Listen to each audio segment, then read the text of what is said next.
हो गिलमान देखे रास्ता सरकार का, रास्ता सरकार का। हो गिलमान देखे रास्ता सरकार का, रास्ता सरकार का। हो गिलमान देखे रास्ता सरकार का, रास्ता सरकार का। रूहुल-अमीन चूमे तलवा सरकार का, तलवा सरकार का। परवरदिगार देखेंगे रास्ता सरकार का, रास्ता सरकार का। परवरदिगार देखेंगे रास्ता सरकार का, रास्ता सरकार का। रूहुल-अमीन चूमेंगे तलवा सरकार का, तलवा सरकार का। जोरे बोलूं ना सुभान अल्लाह। ए जोरे बोला जाबे ना? नारे तकबीर, नारे तकबीर, नारे तकबीर। मुज़म्मिल मुतासिर गए रुतबा सरकार का, रुतबा सरकार का। मुज़म्मिल मुतासिर गए रुतबा सरकार का, रुतबा सरकार का। पढ़ती है आयत आयत खुतबा सरकार का, खुतबा सरकार का। हो गिलमान देखेंगे रास्ता सरकार का, रास्ता सरकार का। रूहुल-अमीन चूमेंगे तलवा सरकार का, तलवा सरकार का। अल्लाहुम्मा सल्ली अला।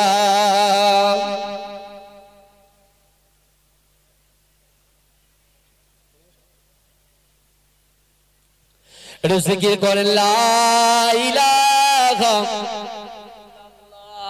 इल्लल्लाह।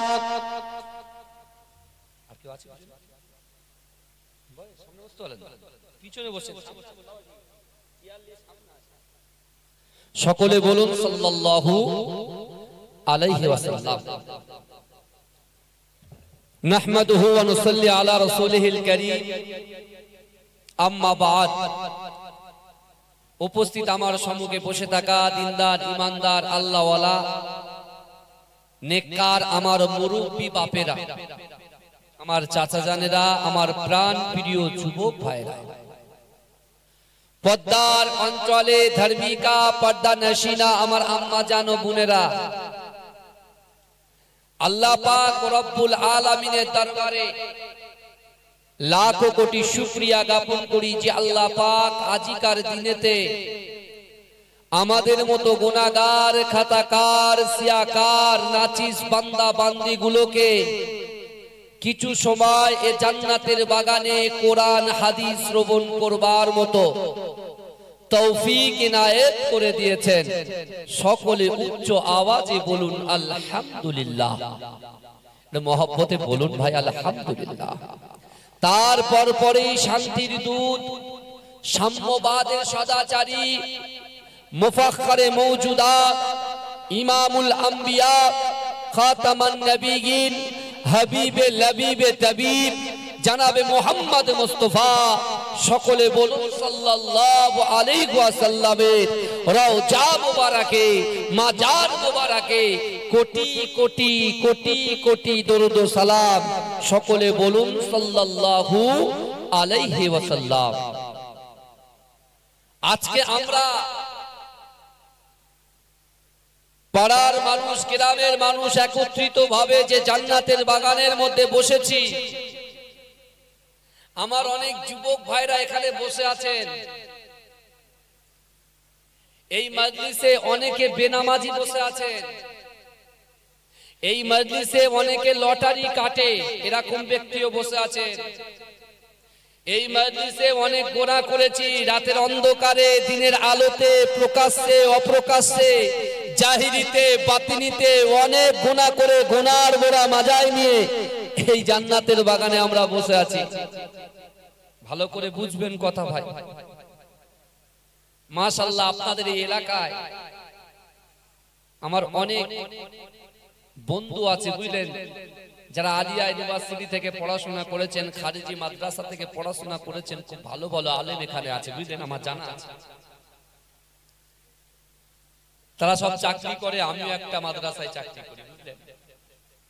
কিন্তু বাবাজি বিশ্বাস করুন, আজকে আমরা যারা জান্নাতের বাগানের ভিতরে বসেছি, এই খবরটা আমার আল্লাহর কাছে আছে না নাই?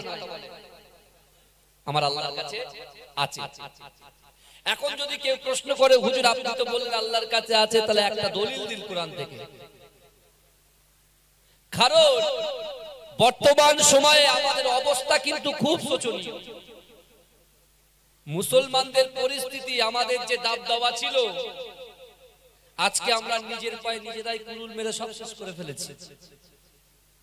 হক কথাটা বললে অনেকেরই গায়ে লেগে যায়, কিন্তু বিশ্বাস করুন আমার ভাইরা, আজকে যারা অলরেডি যারা বেনামাজি, বেরোজগার, যারা যাকাত যাদের উপরে ফরজ হয়েছে যাকাত দেয় না, দান খায়রাত করে না, এরকম মানুষ যারা এই জান্নাতের বাগানে ঢুকে গিয়েছেন, আল্লাহ আপনাদের নসিবটাকে খুলে দিয়েছে। জোরে বলুন, এই জোরে বলুন না সুবহানাল্লাহ। যদি বলেন কেন, এখানে যে কতগুলো মানুষ আমরা ইন দা বাউন্ডারির ভিতরে আছি, আউট অফ বাউন্ডারিতে যারা আছে তাদের কথা বাদ দেন। ইন দা বাউন্ডারির ভিতরে আমরা যারা আছি, বিশ্বাস করুন আমরা কিন্তু কেউ এই জলসায় নিজের থেকে আসেনি, নিজের থেকে কেউ আসেনি, আর আমাদের ক্ষমতাও নেই নিজের থেকে এসে বসা। কারণ আল্লাহ পাক আমাদেরকে আজকের দিনে কবুল করেছেন, ভালোবেসেছেন, আমাদেরকে সুযোগ দিয়েছেন, তাই আল্লাহ আমাদেরকে মোহাব্বত করে জান্নাতের বাগানের ভিতরে পৌঁছে দিয়েছেন। জোরে বলুন না সুবহান। জোরে হবে না? কিন্তু আমার ভাইরা, আজকে যে জালসাটা হচ্ছে, সেই সকাল থেকে লোক কুটুম আলহামদুলিল্লাহ সকলে বাড়িতে ভর্তি। মেহমানদারি করা সুন্নাত, আলহামদুলিল্লাহ মেহমান এসেছেন। একটা মুসলমান অপর মুসলমানের প্রতি 6টা হক আছে বাবাজি। সেই 6টা হকের ভিতরে একটা হক হলো, যদি কোনো মানুষ কোনো মানুষকে ইনভাইট করে, দাওয়াত করে, সেই দাওয়াতটাকে গ্রহণ করা। তা নিশ্চয়ই কুটুম এসেছে মানে কি, বাড়িওয়ালা নিশ্চয়ই ফোন করে দাওয়াত দিয়েছে যে আমাদের বাড়ি, আমাদের এলাকায় জলসা করছে, আমাদের গ্রামে তোমরা আসবে, তাই কুটুমগুলো এসেছে। কিন্তু আমার ভাইরা বিশ্বাস করে, বাড়িতে কুটুম আসলে মানুষ যখন খুশি হয়, বাড়িতে কুটুম আসলে মানুষ যেমন খুশি হয়, গ্রামের মা বোনেরা খুশি হয়, যুবকগুলো খুশি হয়, যুবতী বোনগুলো খুশি হয়, যারা মিনি মার্কেটে করে তারাও খুশি হয়। কিন্তু এই যুবকেরা, আজকে যে জলসাটা আমি আপনি আমরা বসেছি, যে জলসাটা আমার যুবকগুলো দিয়েছে, ভালো করে বোঝার চেষ্টা করেন। এই জলসাটা দেওয়ার জন্য আজকের দিনে সবচাইতে বেশি খুশি যদি কেউ হয়, এই যুবকেরা, আপনার গ্রামে, আমার সামনে, আমার পিছনে, আমার ডান দিকে, আমার বাদিকে যত কবরবাসীরা কবরে শুয়ে আছেন, ওই কবরবাসীর রূহগুলো সবচাইতে বেশি খুশি মানাচ্ছে। জোরে বলুন, এই জোরে বলা যাবে না? ভাইজান, আগে আপনি বলেন, এ দুনিয়াতে আসার সিরিয়াল আছে, যাবার কি কোনো সিরিয়াল আছে? এই কথা বলে, আসার সিরিয়াল আছে। যুবকরা বলে আসার সিরিয়াল আছে, যাওয়ার কি কোনো সিরিয়াল আছে? নাই। তাহলে আসার সিরিয়াল আছে, প্রথম বড় ভাই এসেছে, মেজো ভাই, সেজো ভাই, নসেজো ভাই, ছোট ভাই, তারপরে ছোট ভাই এসেছে। কিন্তু যুবকেরা বিশ্বাস করো, যখন তুমি দুনিয়ার জমিনের উপরে, আসমানের নিচে আমরা যখন মান্যতা দিই এই কথাটার যে আসার সিরিয়াল আছে, যাওয়ার কোনো সিরিয়াল নাই, কিন্তু যুবক তুমি কি করে ভাবো যে দুনিয়ার জমিনে এখন নামাজ পড়ার সময় তো হয়নি, আমার বয়স 25 বছর, আমার বয়স 30 বছর, এখন নামাজ পড়ে কি করব, এখন রোজা করে কি করব, এখন পিতা মাতার খিদমত করে কি করব, এখন কোরআন তেলাওয়াত করে কি করব, এই চিন্তা যাদের মেমোরির ভিতরে এসেছে, মাথার ভিতরে এসেছে, আমি বলছি ভাই শোনেন, আপনি বলছেন এখন নামাজ পড়ে কি করব, তাহলে যে নামাজ পড়বে না, কিয়ামতের মাঠে সর্বপ্রথমে যে হিসাবটা নেওয়া হবে, সেই হিসাবটা কিসের নেওয়া হবে? এই জন্য বলে, এই দেখেছেন তো, সবাই জানে, কিন্তু আমরা সব শেষ হয়ে যাচ্ছি। কিন্তু আমার ভাই জানেরা, এ যুবকেরা, এ নবী পাকের উম্মত উম্মতিরা, আমার আপনার নবী দয়া নবী জনাবে মুহাম্মদুর রাসূলুল্লাহ সাল্লাল্লাহু আলাইহি ওয়াসাল্লাম তার উম্মতকে এত মহব্বত করে, তার উম্মতকে এত ভালোবাসে, তার উম্মতকে এত প্যার করে। এ যুবকেরা, আল্লাহর রাসূল মসজিদে নববী শরীফে আল্লাহর রাসূল সাহাবাদেরকে সামনে করে নিয়ে আমার দয়া নবী সাহাবাদেরকে বলেছিলেন, এ আমার সাহাবারা, না না না, আমি রাসূলুল্লাহ তোমাদেরকে জানিয়ে দিলাম, আমি রাসূলুল্লাহ সব কিছু সহ্য করতে পারি।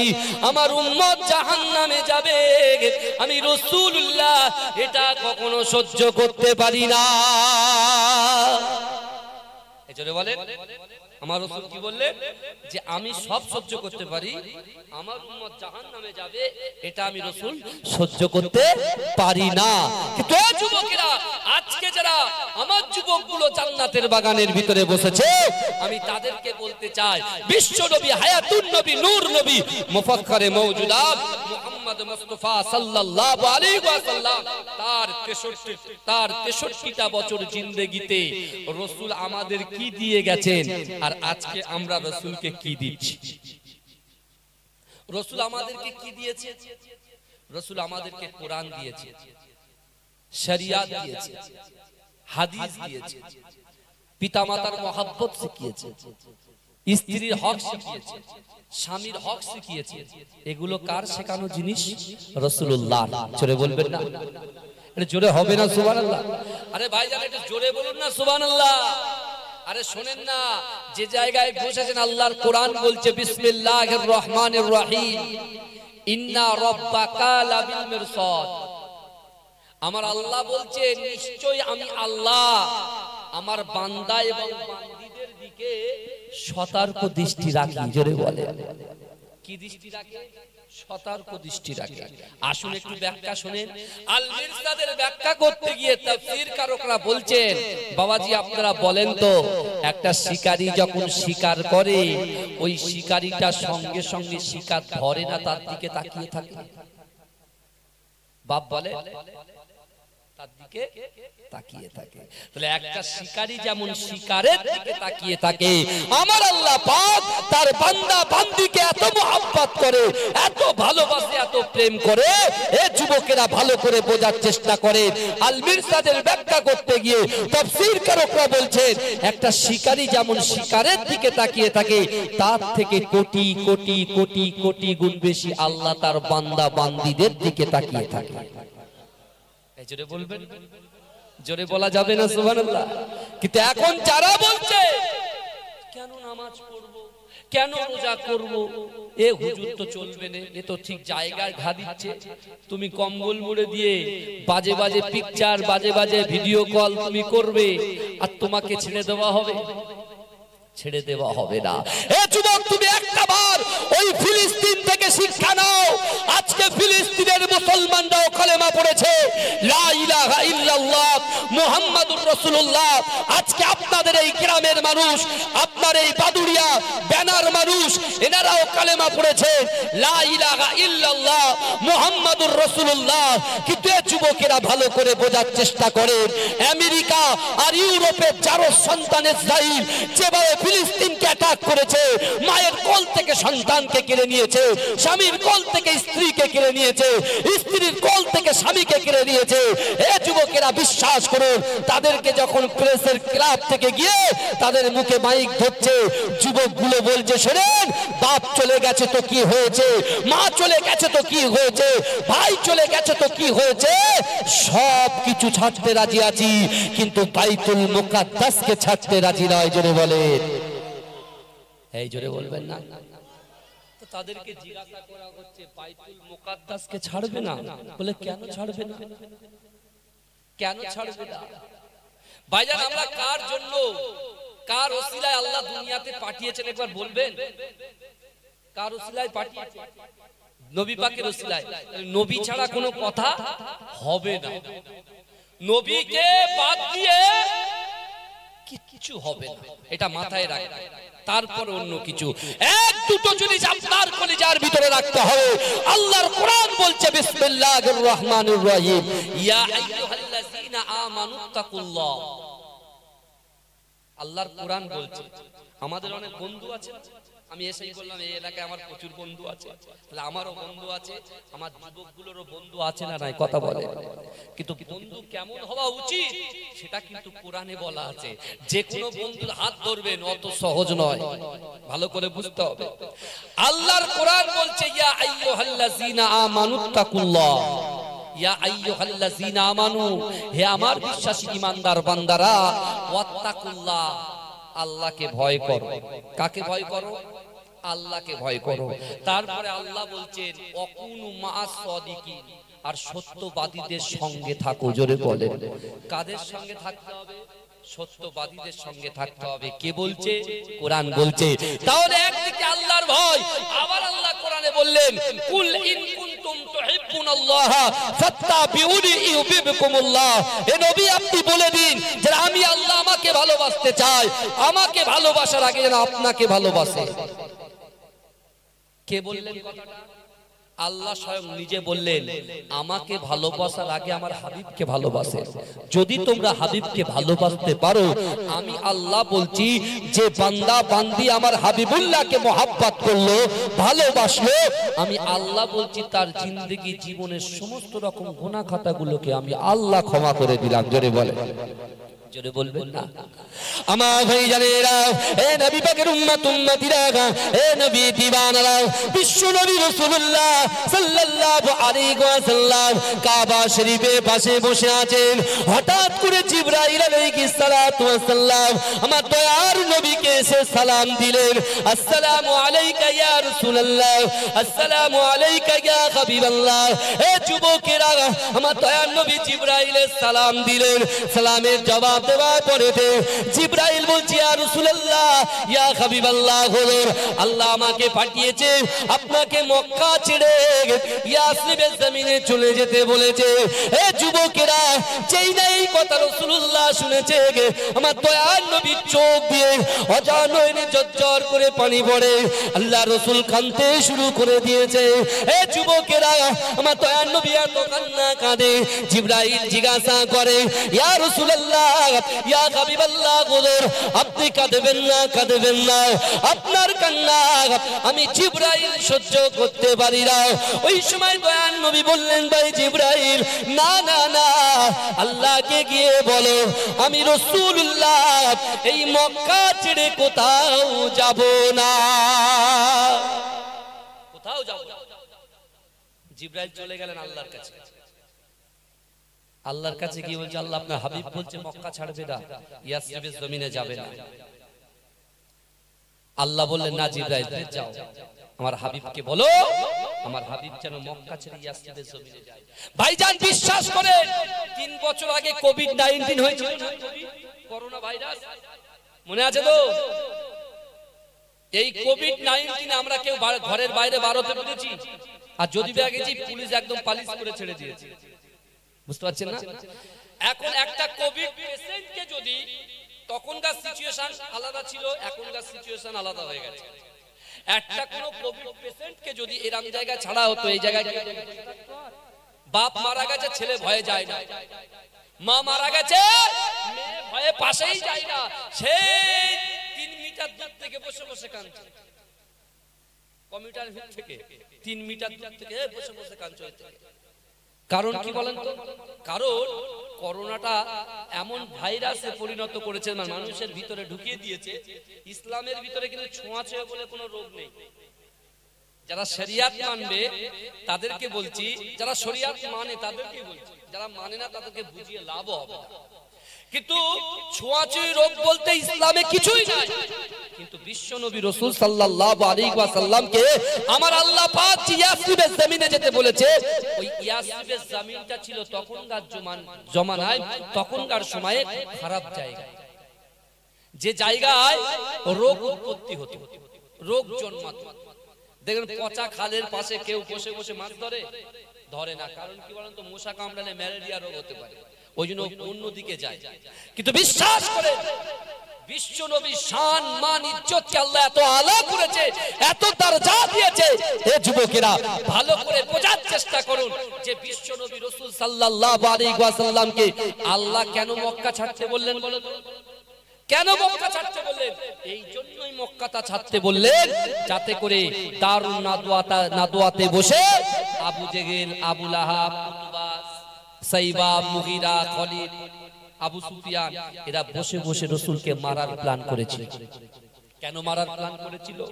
এই যুবক আমরা সেটাকে অনেক দূরে সরিয়ে দিয়েছি। কি বলেন তো? আল্লাহর পাক কোরআন শরীফ, জোরে বলুন না। আপনাদের ব্যানারে লেখা আছে, আমি খুব খুশি হয়েছি, আল কোরআনের আলো ঘরে ঘরে যাবে। এই কথাটা কাল লেখা যাবে।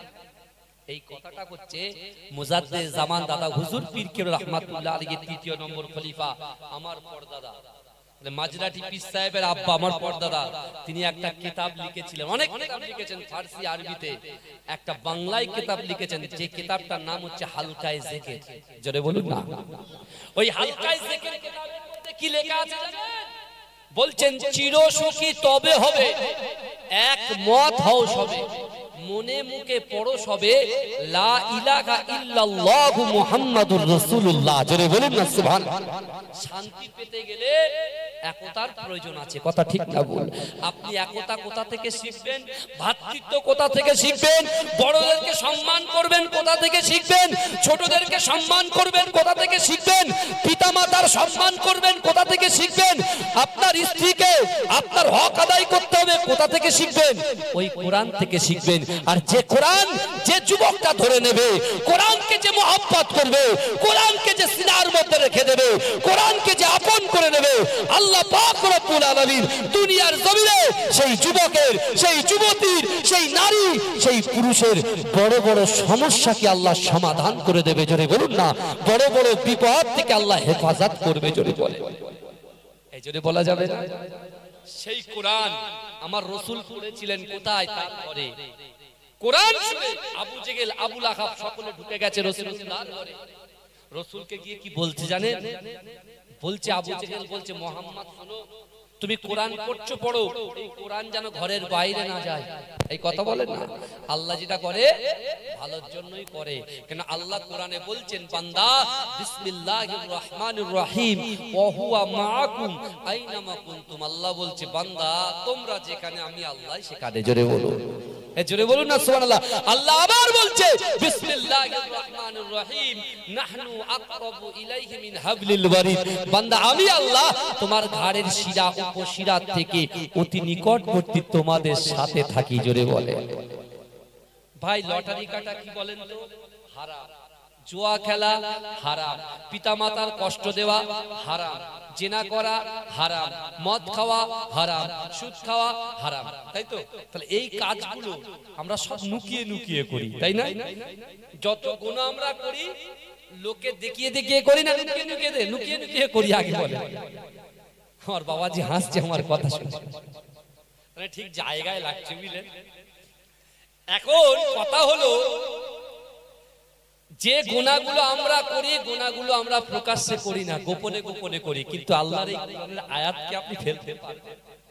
আল্লাহর কোরআনের আয়াত বলছে, ইন্না রাব্বাকা লাবিল মিরসাদ, নিশ্চয় আমি আল্লাহ বান্দার দিকে দেখি। তুই চার দেওয়ালের ভিতরে জিনা করছিস, দরজা বন্ধ, জানালা বন্ধ, মনে করছে আমরা দুজন আছি, সব চালাই। ওরে বাপ রে বাপ, দেখছেন কে? কথা বলেন, দেখছেন কে? আল্লাহ। আপনি লটারি কাটছেন, 750 টাকা আপনার ইনকাম। এই ভালো করে শোনে, 750 টাকা ইনকাম। যে আল্লাহ আমাদের চোখ দিয়েছে, হাত দিয়েছে, পা দিয়েছে, যৌবন দিয়েছে, জবান দিয়েছে, ইজ্জত দিয়েছে, সম্মান দিয়েছে, পিতা মাতা দিয়েছে, আল্লাহ পাক একটা ঘরের সঙ্গে একটা ঘর দেওয়ার ক্ষমতা দিয়েছে। আল্লাহ ব্যবসা দিয়েছে, বাণিজ্য দিয়েছে, কৃষি কার্য দিয়েছে, আল্লাহ ব্যবসা দিয়েছে, আপনার চাষাবাদ আমার আল্লাহ দিয়েছেন। জোরে বলুন না সুবহানাল্লাহ। সবকিছু দিয়েছেন কে? আল্লাহ। শুকরিয়া আদায় করি তো?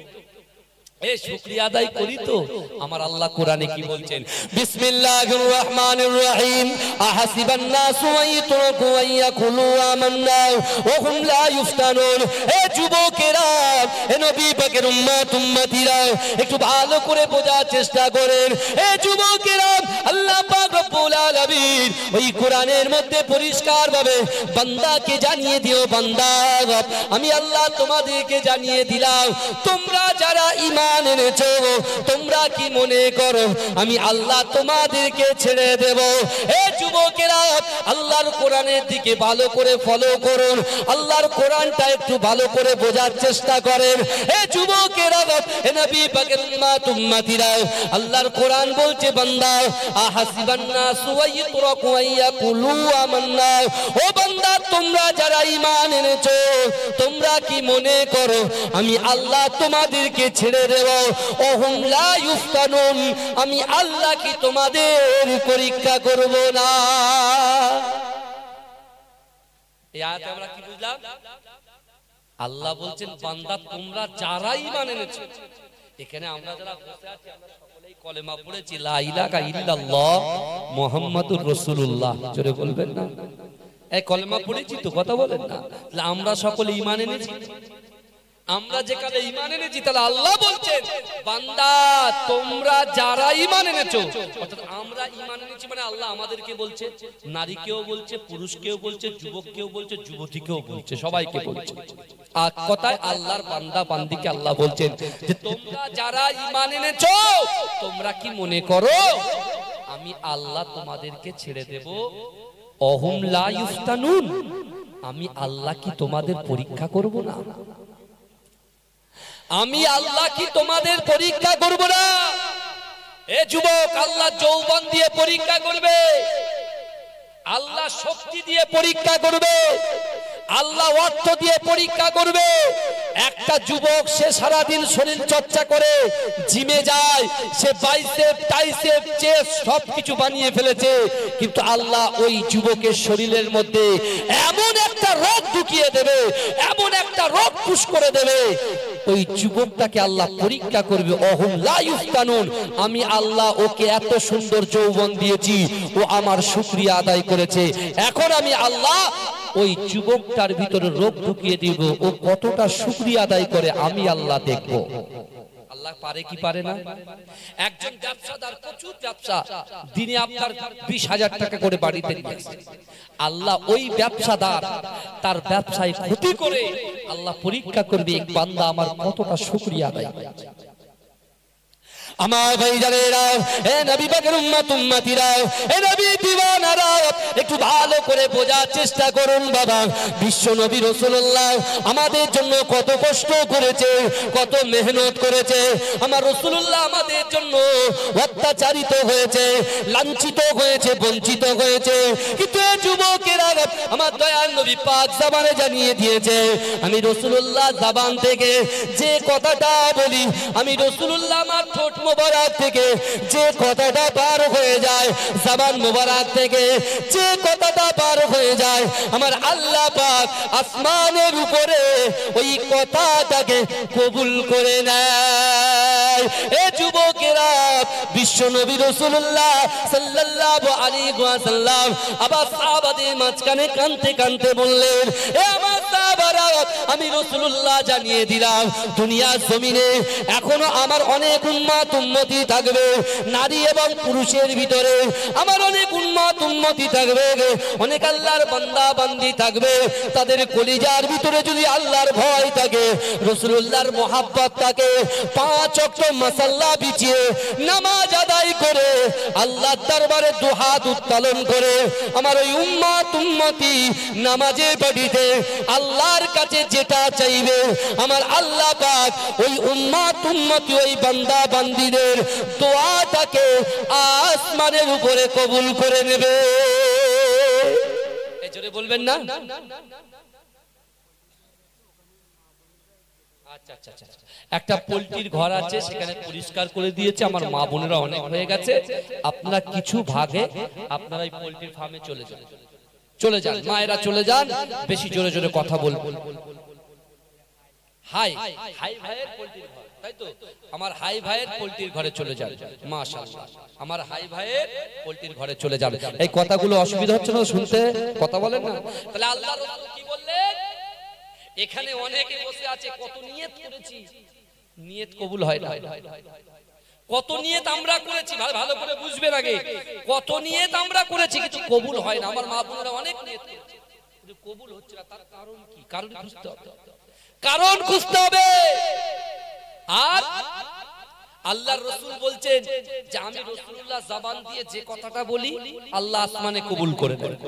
রাসূল এটাতে থামলেন, আবার বললেন আমার কিছু উম্মতি থাকবে যারা আল্লাহকে ভয় করবে, রাসূলকে মহব্বত করবে, নামাজের মাসাল্লায় বসে আল্লাহর দরবারে দোয়া চাইবে, সে যে দোয়া চাইবে আল্লাহ সেই দোয়াটাকে কবুল করে নেবে। জোরে বলেন, জোরে বলবেন না, চিৎকার দিয়ে বলবেন না।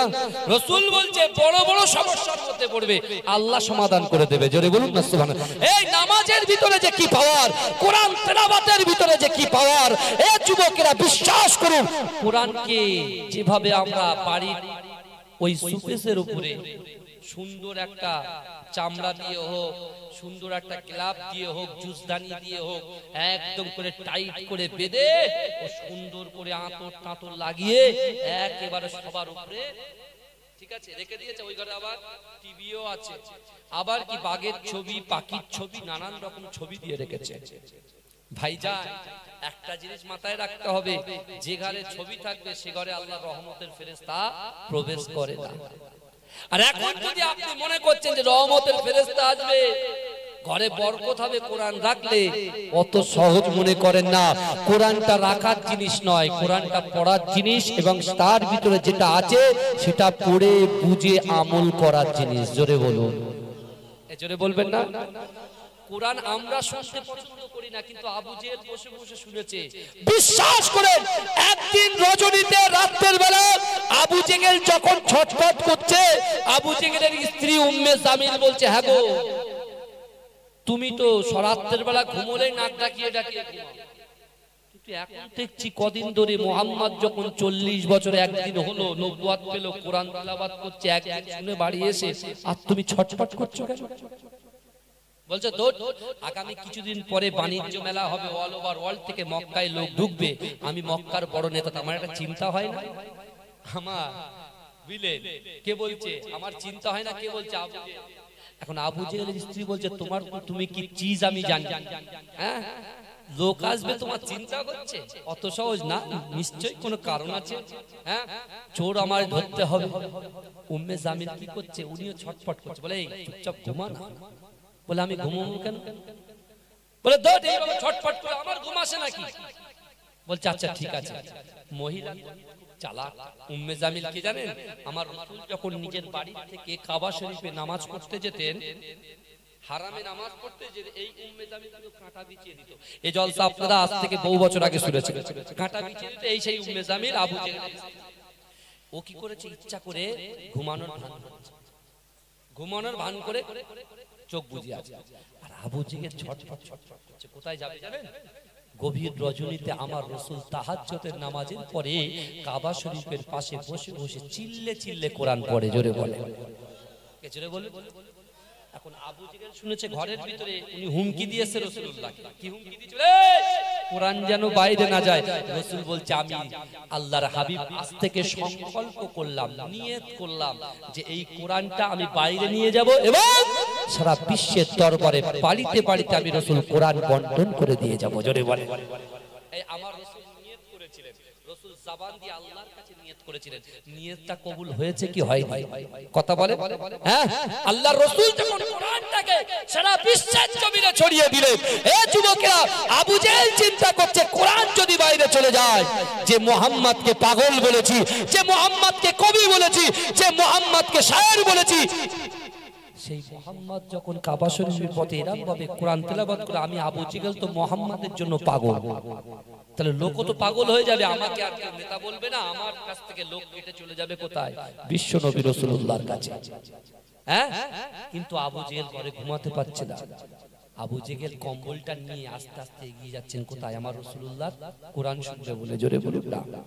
যেই ঘরের দরজা খুলেছে পিছন থেকে উম্মে জামিল হাত ধরেছে, কোথায় যাচ্ছ? হাসা শুরু করেছে, ধরা পড়ে গেছে।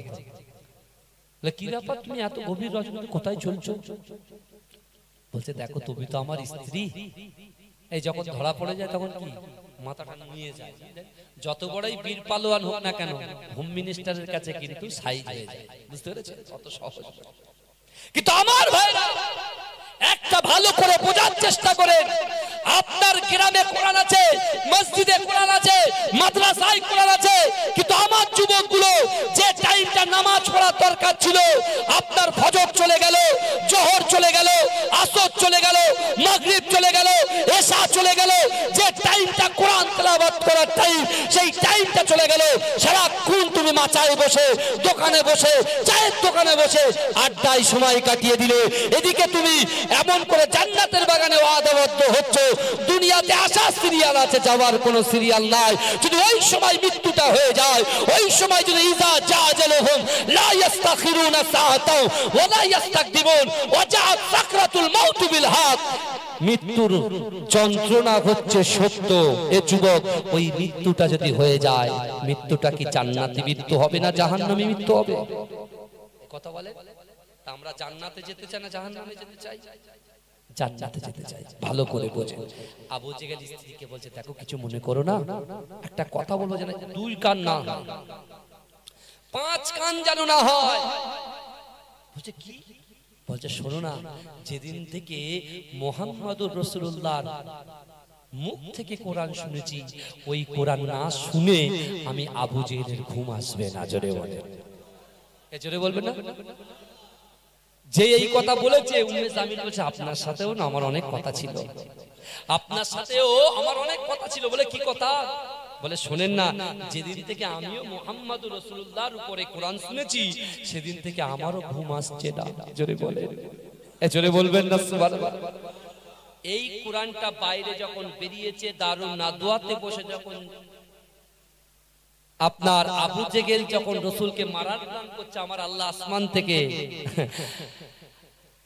আল্লাহ পাক আসমান থেকে আবু জেহেলকে লক্ষ্য করে বলছে, আবু জেহেল, তুই আমার রাসূলকে দুনিয়ার জমিনের উপরে মারার প্ল্যান করিস, আর আমি আল্লাহ আমার হাবিবুল্লাহকে বাঁচানোর জন্য আসমানে প্ল্যান করি। জোরে বলে ভাই, কার প্ল্যানটা সাকসেস হবে? আল্লাহ। কেন? ওই আবু জেহেলকে তো আল্লাহই সৃষ্টি করেছে। এই কথা ঠিক না ভুল? আবু জেহেলকে তো আল্লাহ সৃষ্টি করেছে, কিন্তু যুবক, আল্লাহ বলছেন অহুম লা ইফতানুন, আমি আল্লাহ পরীক্ষা করব যে বান্দা আমাকে কতটা ভালোবাসে। আমি আল্লাহ পরীক্ষা করব যে বান্দা আমার হাবিবুল্লাহ নবীকে কতটা ভালোবাসে। আর যে যুবকের ভিতরে, যে নারীর ভিতরে, যে পুরুষের ভিতরে আল্লাহর ভয় থাকবে, নবীর মহব্বত থাকবে, সে কোশ্চিন কালে লটারি কাটতে পারে না, সুদ খেতে পারে না। যার কলিজার ভিতরে আল্লাহর ভয় থাকবে, রাসূলুল্লাহর মহব্বত থাকবে, সে কখনো নামাজ কাজা করতে পারে না, সে কখনো ঘুমে নামাজের ওয়াক্তটাকে কাটিয়ে দিতে পারে না, সে কোরআন তেলাওয়াত না করে থাকতে পারে না। হে যুবকেরা, ভালো করে বোঝার চেষ্টা করুন। এই রাসূলুল্লাহকে যখন মারার প্ল্যান করেছে, ওই সময় আল্লাহ পাক জিবরাইলকে পাঠিয়ে বলছে, হাবিব আপনি চলে যান কোথায়? ইয়াসরিবের জমিনে। তখন কিন্তু ইয়াসরিবের জমিনের নাম মদিনা হয়নি। আমার ভাইজানেরা, হে নবী পাকের উম্মত উম্মতিরা, হে নবী দেওয়ানারা, ওই সময় জিবরাইল এসে আবার রাসূলুল্লাহকে বললেন, হাবিবুল্লাহ, না না না, আল্লাহ পাক রব্বুল আলামিন আপনাকে ইয়াসরিবের জমিনে যেতে বলেছে। হে যুবকেরা, আমার দয়ার নবী এত কান্না কাঁদে, এত কান্না কাঁদে। আল্লাহ পাকের ফেরেশতা জিবরাইল বললেন, ইয়া রাসূলুল্লাহ, হাবিবাল্লাহ, আপনি কাঁদবেন না, কাঁদবেন না, আপনার কান্না আমি জিবরাইল সহ্য করতে পারি না। এ যুবকেরা, এই সময় রাসূলুল্লাহ বলেছিলেন, জিবরাইল তুমি বলো তো দেখি, আজ যে আল্লাহ পাক মক্কা থেকে আমাকে ইয়াসরিবের জমিনে যেতে বলে, তুমি বলো তো দেখি, আমি যদি ইয়াসরিবের জমিনে চলে যাই, আর আমার মনে যদি কাবা শরীফটা তওয়াফ করার ইচ্ছা হয়, আমি কাবা শরীফটা তওয়াফ করব কেমন করে? যদি আমি রাসূলুল্লাহ সাল্লাল্লাহু আলাইহি ওয়াসাল্লামের মাকামে ইব্রাহিমের পিছনে 2 রাকাত নামাজ পড়তে ইচ্ছা হয়, তাহলে আমি কেমন করে মাকামে ইব্রাহিমের পিছনে 2 রাকাত নামাজ আদায় করব? ও জিবরাইল, তুমি বলো তো দেখি, আজ যদি আমার জমজম কূপের পানি পান করতে ইচ্ছা হয়, আমি রাসূলুল্লাহ কেমন করে জমজমের কূপের পানি পান করব? ও জিবরাইল, তুমি বলো তো দেখি, আমি রাসূলুল্লাহ যদি সাফা মারওয়া সাই করার ইচ্ছা হয়, আজ যদি আমি মক্কা ছেড়ে ইয়াসরিবের জমিনে চলে যায়, তাহলে আমি কেমন করে সাফা মারওয়া সাই করব? না না না, আল্লাহর ঘর ছেড়ে আমি বিশ্ব নবী রাসূলুল্লাহ কখনো জন্য যেতে পারবো না। আমার দ্বারা অসম্ভব, আমি যাব, কিন্তু আল্লাহর হুকুম মান্যতা তো দিতেই হবে। আল্লাহ আমার রাসূলকে কি সান্ত্বনা দিয়েছেন জানেন? জিবরাইলকে বলে পাঠিয়েছে, জিবরাইল বলে দাও আমার হাবিবুল্লাহর এই মক্কা থেকে ইয়াসরিবের জমিনে যাওয়াটা পুরোপুরি যাওয়া নয়, এই যাওয়াটা হবে টেম্পোরারি যাওয়া। জোরে বলুন, এই জোরে বলুন না সুবহানাল্লাহ। কেন মক্কা বিজয় আমি আল্লাহ দেব, জোরে বলুন না সুবহানাল্লাহ। জোরে বলা যাবে না? নারে তাকবীর, নারে তাকবীর। আমার রাসূল হযরত আলীকে ডাকলেন, শেরে খোদা আলী। রাসূলুল্লাহ জামাতাকে ডাকলেন, শেরে খোদা আলীকে। রাসূল কাঁদছেন।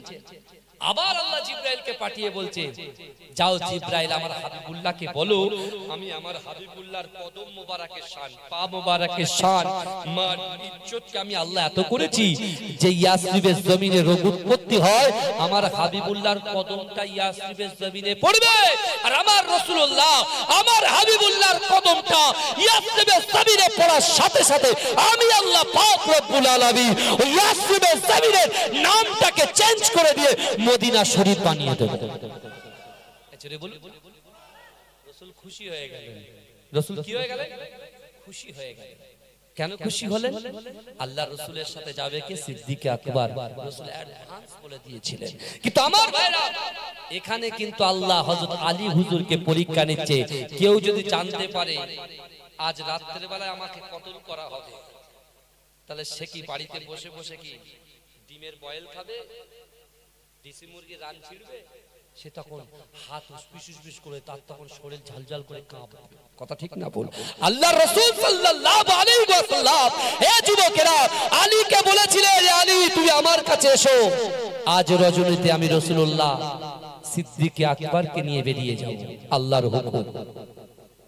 আর আমার জায়গায় তোমাকে থাকতে হবে, আমার বেডে তোমাকে শুতে হবে, আমার চাদর তোমার গায়ে থাকবে। জোরে বলুন না সুবহানাল্লাহ। কারণ আমি বলছি আজকে রাত্রে সারা মক্কার জমিন থেকে কাফেরগুলো এক একটা কাফেলা থেকে এক একটা গোত্র থেকে আমি রাসূলুল্লাহকে অ্যাটাক করবে, অ্যাটাক। আলী হুজুর মনে মনে ভাবছে, আল্লাহ আমার জীবনের সবথেকে সেরা দিন হবে আজকে রাতের দিন। জোরে বলেন, এই জোরে বলুন না সুবহানাল্লাহ। এই জোরে হবে না সুবহানাল্লাহ? এখন আলী হুজুরকে রাসূল বলে যে, শোনো আলী, মক্কার মানুষেরা আমাকে আলামিন বলে, সত্যবাদী বলে, আমাকে আমানতদার বলে, আমাকে আমানতদার বলে। লোকের গচ্ছিত সম্পদগুলো আমি রাসূলুল্লাহর কাছে গোপন রেখেছে, জমা রেখেছে। এই নাও অমুক লোকের বাল, অমুক লোকের কাছে, পরের দিন সকালবেলা উঠে তুমি বন্টন করবে, বন্টন করে আমি রাসূলুল্লাহর সঙ্গে তুমি মদিনাতে সাক্ষাৎ করবে। জোরে বলেন, জোরে বলবেন না? আমি একটু শর্ট করে দিচ্ছি ভাই, একটু শর্ট করে দিচ্ছি। আমার ভাইরা, রাসূলুল্লাহ বেরিয়ে গেলেন, সকল কাফেরদের সামনে দিয়ে গেলেন, কেউ দেখতে পেল না। জোরে বলুন। এদিকে ওরা চিৎকার করছে, হই হই করছে, হই হুল্লোড় করছে। হ্যাঁ, একেবারে ভোরের রজনীতে যেই ঘরের ভিতরে ঢুকে আপনার যেই চাদরটা তুলেছে, দেখে চাদরের ভিতরে কে আছে? হযরত আলী হুজুর আছে। জোরে বলুন, এ জোরে বলবেন না? আলী হুজুরকে দেখতে পেয়ে ওরা হাতা ফাটা গুটিয়ে বলছে, আরে আলী কি খবর? তুমি জানো না যে কোনো মুহূর্তে তোমাকে কতল হতে হবে? আলী হুজুরের ঈমানি পাওয়ার দেখেন, আত্তাকুল্লাহ, আল্লাহর ভয় দেখেন, রাসূলুল্লাহর মহব্বত দেখেন। এ যুবক, আজকে মুসলমানরা কোণঠাসা হয়ে যাচ্ছে। আজকে মুসলমানদের ভিতরে একতা নাই, মুসলমানদের ভিতরে কেমন যেন একটা জড়তা ভাব এসে যাচ্ছে। তার কারণ হলো কোরআন থেকে দূরে সরে গেছি, নামাজ থেকে দূরে সরে গেছি। যেদিনকে মুসলমানের যুবকের হাতে, মা বোনের হাতে কোরআন চলে আসবে, আর যেদিনে প্রত্যেকটা ঘরে ঘর থেকে কোরআন শরীফের আয়াতগুলো বাইরে চলে আসবে, ভেসে ভেসে আসবে, যেদিন যুবকগুলো মসজিদকে ভরিয়ে দেবে, মাদ্রাসাকে ভরিয়ে দেবে, খানকাকে জিকিরের মাধ্যমে ভরিয়ে দেবে, এবং নামাজের মাসাল্লায় আল্লাহর দরবারে দু হাত তুলে মনের কষ্টের কথা, বেদনার কথা, অত্যাচার অত্যাচারের কথা, লাঞ্ছিতর কথা, অপমানিত কথা যদি আমরা আল্লাহর কাছে প্রকাশ করি, এ যুবক, কোরআনকে যেদিনকে মহব্বত করব, নামাজকে যেদিনকে মহব্বত করব, পৃথিবীর কোন শক্তি মুসলমানদের দিকে চোখ তুলে তাকাতে পারবে না। জোরে বলে কথা ঠিক বলছি না? এই কথা বলেন ঠিক বলছি না? কিন্তু আমার ভাইরা, যেখানে আল্লাহ কোরআনে বান্দাকে সুন্দর করে ভালো করে বুঝিয়ে দিচ্ছেন, বান্দা ওয়াহুম লা ইফতানুন, আমি আল্লাহ কিন্তু তোমাদের পরীক্ষা করব। আল্লাহ কিন্তু যে 5টা পরীক্ষা করবেন, একজন ইমানদারের 5টা পরীক্ষার ভিতরে একটা পরীক্ষা করবেই করবে তার জিন্দেগি জীবনে। তার ভিতরে 1 নম্বর পরীক্ষা, আল্লাহ ভয় দেখিয়ে পরীক্ষা করবে।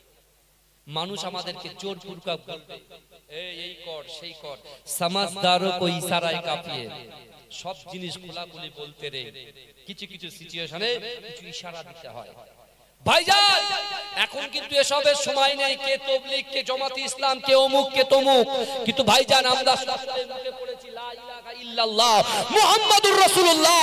আজকে যদি ফিলিস্তিনের মুসলমানরা কষ্ট পায়, তাহলে আপনি কি ওখান থেকে দেখবেন ওখানে কি বাছাই করা, কে আহলে হাদিস, কে জামাতে ইসলাম, কে লামাযাবি দেখবেন আপনি? কিন্তু আমার ভাইরা, তাদেরকে যখন প্রশ্ন করা হচ্ছে, বলো তোমরা কেন বাইতুল মুকাদ্দাসকে ছাড়বে না, তারা তখন এই আয়াতটা তেলাওয়াত করছে, সুবহানাল্লাযী আসরা বিআবদি লাইলাম মিনাল মাসজিদিল হারাম ইলাল মাসজিদিল আকসা। আল্লাহর ঘর কাবা থেকে বাইতুল মুকাদ্দাস, বাইতুল মুকাদ্দাস থেকে স্বয়ং আল্লাহর সঙ্গে রাসূলুল্লাহ সাক্ষাৎ, জান্নাত জাহান্নাম দেখে আল্লাহ পাক একই রজনীতে আমার রাসূলুল্লাহকে মসজিদুল হারামে পৌঁছে দিয়েছিলেন। জোরে বলেন। বলছে তোমরা জানো না আমার রাসূলুল্লাহর পাক কদমটা এই বাইতুল মুকাদ্দাসের জমিনে পড়েছে। আল্লাহর রাসূল যখন এসেছে, সকল পয়গম্বরদেরকে জিজ্ঞাসা করেছে কোথায় যাব, বলে আগিয়ে যান। কোথায় যাব? আগিয়ে যান। কোথায় যাব? আগিয়ে যান। আমার দয়ার নবী হাবিবুল্লাহ আগিয়ে যেতে যেতে যেতে যেতে যেতে একদম বাইতুল মুকাদ্দাসের ইমামের জায়গায় দাঁড়িয়ে গেলেন। রাসূল আমার হয়ে গেলেন ইমামুল আম্বিয়া। জোরে বলুন না সুবহানাল্লাহ।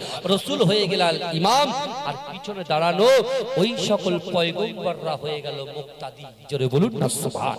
আমার ভাইজানেরা, হে নবী পাকের উম্মত উম্মতিরা, হে নবী দিবানারা, আল্লাহর কোরআন জানিয়ে দিয়েছে বান্দা, আল্লাহর কোরআন জানিয়ে দিয়েছে, ওয়াসারিউ ইলা মাগফিরাতিম মির রাব্বিকুম ওয়া জান্নাতিন আরদুহাস সামাওয়াতু ওয়াল আরদ উইদ্দাত লিল মুত্তাকিন। হে যুবকেরা, হে নবী পাকের উম্মত উম্মতিরা, আল্লাহর কোরআন বলছে বান্দা, ওয়াসারিউ ইলা মাগফিরাতিম মির রাব্বিকুম, আমার আল্লাহ বলে বান্দা তোমরা অতি দ্রুত অগ্রসর হও আমি আল্লাহ পাক আমার ক্ষমার দিকে।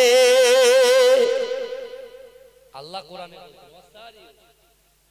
অতি দ্রুত অগ্রসর হও, ওয়াসারিউ তোমরা ছোট, দ্রুতগামী ভাবে ছোট। কোথায় ছোট? আমি আল্লাহ আমার ক্ষমার দিকে ছোট। জোরে বলুন না সুবহানাল্লাহ। জোরে বলবেন না? কারণ আল্লাহ ক্ষমা করতে ভালোবাসেন। জোরে বলুন। যদি বলেন হুজুর এ তো মদখোর, এ তো সুদখোর, এ তো লটারিখোর, ও তো জিনাখোর, তো কি হয়েছে? তুমি বলার কি ও জিনাখোর? তুমি আঙ্গুল তুলছো, 3টা আঙ্গুল তোমার দিকে আছে, তুমি আগে কি সেটা ভাবো? তুমি আগে কি সেটা ভাবো। কারণ হচ্ছে আল্লাহ কোরআনে বলছে, ইয়া আইয়ুহাল্লাযীনা আমানু তুবু ইলাল্লাহি তাওবাতান নাসুহা।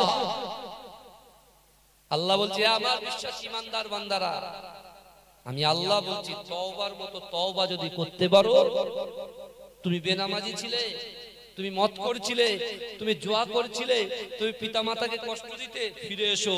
ইন্নাল্লাহা লা ইউগাইয়িরু মা বিকওমিন হাত্তা ইউগাইয়িরু মা বিআনফুসিহিম। আমার আল্লাহ বলছে যে জাত, যে কওম নিজে পরিবর্তন হওয়ার চেষ্টা করে না, আমি আল্লাহ ওই জাতি ওই কওমকে কখনোর জন্য পরিবর্তন ঘটাই না।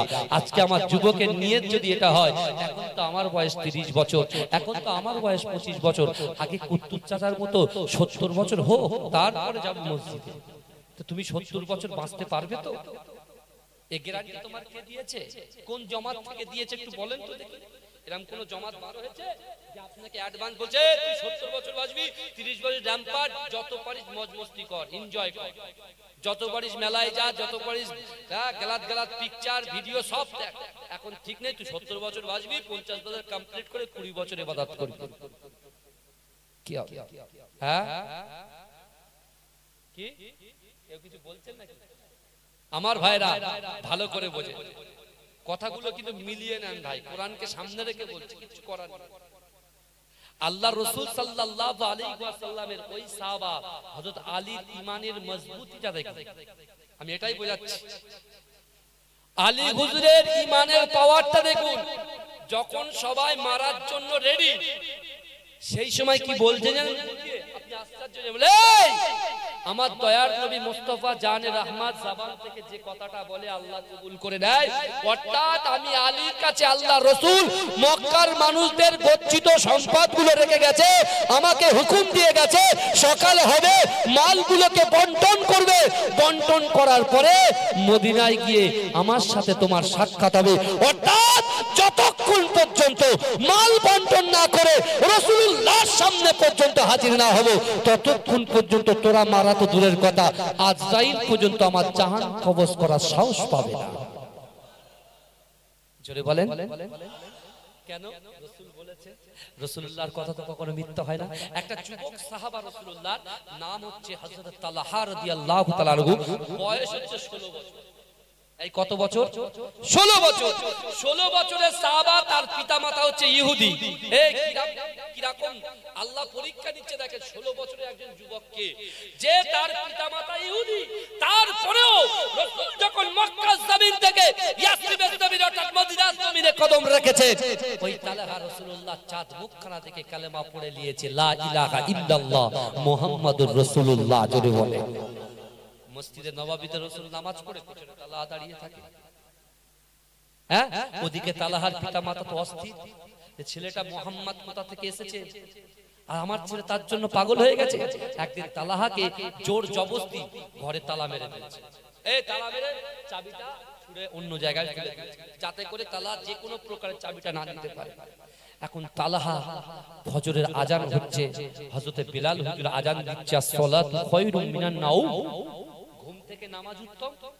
এখন তালহা ছটফট করছে। যারা নামাজি হয় না, তাদের ওই বেহুদার মতো ঘুম হয় না। আমরা যেরকম ভোরের বেলা এক ঘুমে একদম 12টা বেজে যাচ্ছে, মা এসে ভূমিকম্প করছে, বলছি স্কুল যাবি না, কলেজ যাবি না, তোর কলেজ স্কুল। এই প্রচন্ড পোখার ঠান্ডার মধ্যে কম্বল একবার মুড়ে দিলে গোটাসুটা হয়ে, হ্যাঁ, আজান কানে আসলে তুলো গুজে দেয় অনেক। দুঃখের বিষয়, বিশ্বাস করে অনেক মুসলমানের ছেলে আছে এখনো পর্যন্ত কোরআনটা এরকম ছুঁয়ে দেখেনি। আছে না? অনেকে কোরআন জানেই না, কিন্তু একবারও ভাবে না যে এই কোরআনের জন্য আমার রাসূলুল্লাহ কত মার খেয়েছে। যুবক, তুমি যতই ইবাদত বান্দিগি করো, তোমার দিলের ভিতরে রাসূলুল্লাহর মহব্বত যদি না থাকে, ওই ইবাদত আল্লাহর দরবার পর্যন্ত পৌঁছাবে না। কারণ এই হাদিসটা বললেই আপনার চোখ খুলে যাবে।